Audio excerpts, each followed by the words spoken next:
Monsieur Caron, première réaction là, à vif à cette annonce de la Coupe Mémoriale à Rimouski? Ben, très heureux, bien sûr. Je pense que c'est le dénouement d'un gros 3 ans d'efforts de la part de l'Organisation de l'Océanique et aussi de la ville de Rimouski.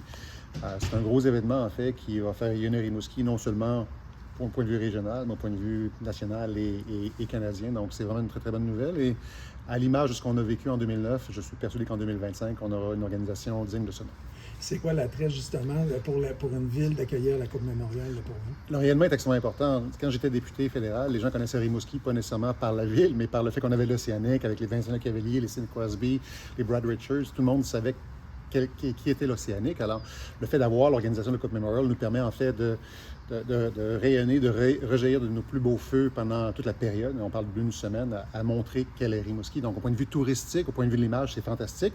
Sans compter, évidemment, les retombées économiques, c'est quand même significatif. Pouvez-vous me donner des détails sur les travaux qui vont être faits au Colisée?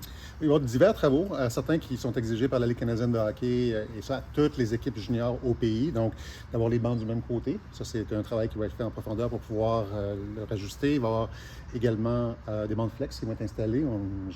J'ai vu qu'avec, comme tout le monde, l'incident qui a eu lieu en match pré-saison où un joueur des Remparts a été blessé en grande partie en raison des bandes. Donc, il faut changer les bandes.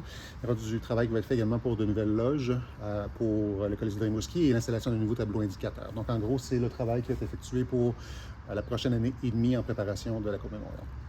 Est-ce que vous avez des inquiétudes sur le plan de l'hébergement? Non, mais écoutez, le cahier de charge qui était fait était spécifique par la façon. On devait avoir l'hébergement qui était suffisant.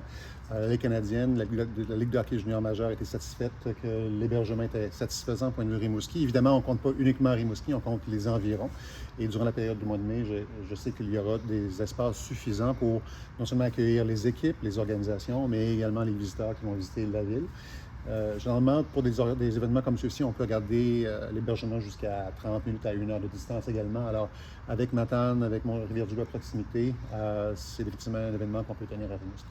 Il y aura une collaboration, j'imagine, de la ville importante avec le comité organisateur. Tout à fait. Le comité organisateur va être responsable de l'événement total. Donc, si les gens ont une inquiétude à savoir est-ce que la ville pourrait être responsable des résultats financiers, non, c'est vraiment indépendant. Donc, la ville n'aura pas d'engagement financier supplémentaire. Cependant, pour aider au niveau de la logistique, au niveau de l'organisation, c'est clair qu'on travaille main dans la main avec l'organisation de l'Océanique. Ça a été le cas depuis, en fait, plus de 25 ans, depuis qu'on a une équipe de hockey junior majeur où ce partenariat existe. Alors, on va continuer évidemment à pouvoir procéder de la manière jusqu'à l'organisation du tournoi. J'ai juste une dernière question. L'impact économique, c'est correct, c'est pas besoin d'être à la caméra. L'impact économique, est-ce qu'on l'a mesuré? C'est mesuré à travers toutes les villes qui ont organisé le tournoi, plus récemment à Kamloops, et les études sont révisées de façon périodique, mais le chiffre qui est généralement reconnu, c'est des retombées économiques qui vont varier entre 10 et 15 millions pour une ville pour l'organisation du tournoi de la Coupe Memorial.